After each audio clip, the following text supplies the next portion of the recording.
You're watching Alabama's WVUA News at 6.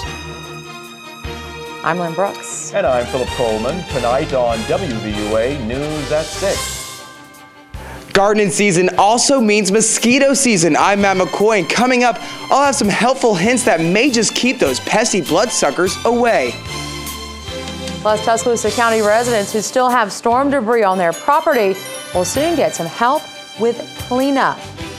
But first, tonight's top story, Tuscaloosa City school leaders are taking another step towards selecting the next superintendent. Just moments ago, a public forum kicked off with the final two candidates that is happening at Central High School.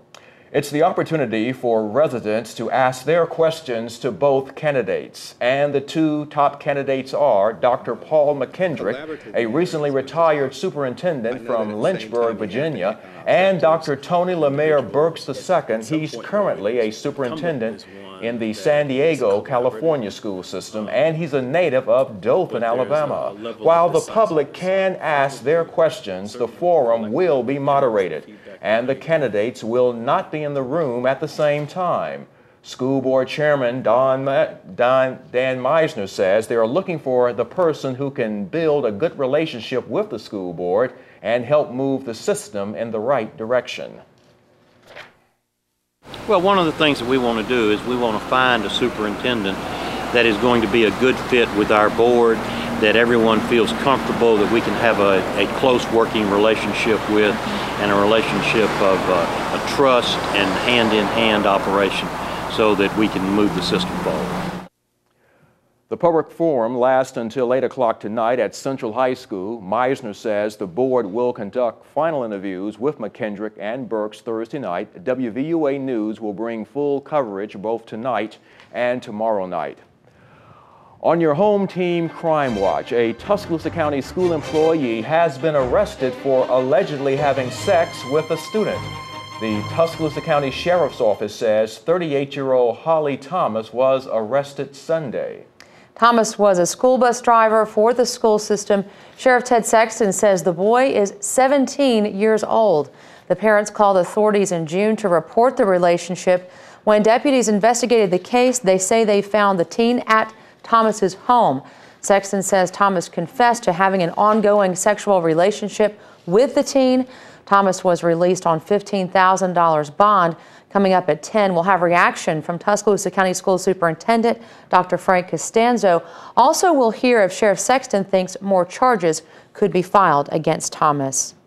WVUA is covering Greene County, where a new battle is brewing over bingo. Today, there was a court hearing over who should preside over the case regarding the legality and seizure of Greenetrack's electronic bingo machines. Jefferson County Judge Houston Brown was appointed by Alabama Supreme Court Chief Justice to preside over the case of the seizure of machines last year, as well as Greenetrack's motion to restore seized property from a raid this year. Greene County Circuit Judge Eddie Hardaway was recused from last year's case, but some in Greene County say Hardaway should have been the one to preside over this year's case. State Senator Bobby Singleton says he understands why the people of this county are so aggravated. I think it was improper. I think that it is wrong. I think that what they've done is violated the people's rights of Greene County, their right to vote, who has voted on district judges, who have voted on their circuit judges. And those circuit judges should be able to hear these cases here in Greene County. For no reason has they been recused from this case at all, so therefore they have not been given an opportunity. And I think that the Supreme Court Justice jumped the gun. Judge Houston Brown has set a trial date of next May for the 825 gambling machines seized last summer. Tuscaloosa County leaders are taking the next step to clean up after the April storms. Tuscaloosa County Attorney Robert Spence says the County Commission will ask the courts for permission to go on private property to remove debris. Spence says they first have to obtain right of entry. If that happens, the county will do the cleanup through Operation Clean Sweep, which was put in place by FEMA. Spence says some landowners are currently not here in Tuscaloosa, making it difficult to get permission for going on to their property. Spence says the debris is creating health hazards. The area that officials are the most concerned about is Holt. It's probably going to be a 60, 90-day process. These are very specific areas that have been identified. There are cost estimates that have been provided along with that. So it's very specifically designated areas that'll affect. And Spence says if residents have questions, they can call the county engineer's office. This time of year, mosquitoes are on the prowl for their next meal. WVUA's Matt McCoy found some household remedies that may keep the mosquitoes away. As summer begins, so does the dreadful season of mosquitoes. So instead of staying inside and avoiding them, why not use household items that may have them avoiding you? My favorite thing is the dryer sheets. I use them in my tennis shoes to keep them away from my ankles and my legs. Teresa Johnson, better known as the plant lady, owns a nursery in Duncanville. Johnson works outside all the time and deals with mosquitoes, but she does have several helpful hints, like the things you eat. I guess it's the sulfur in the B vitamins that repels the mosquitoes. And people eat garlic, that repels them. What is it about the garlic that? Garlic repels everything. So. Now you also might not want to get up early, but the plant lady says that the time of day could help keep the mosquitoes away. And people try to water at night with their lawns, which is a no-no. That keeps things really wet. You need to do it early morning. That way it has time to dry off and the mosquitoes don't have a wet place to breed. According to health officials at the University of Alabama, genetics also may have a say in how often you get bitten.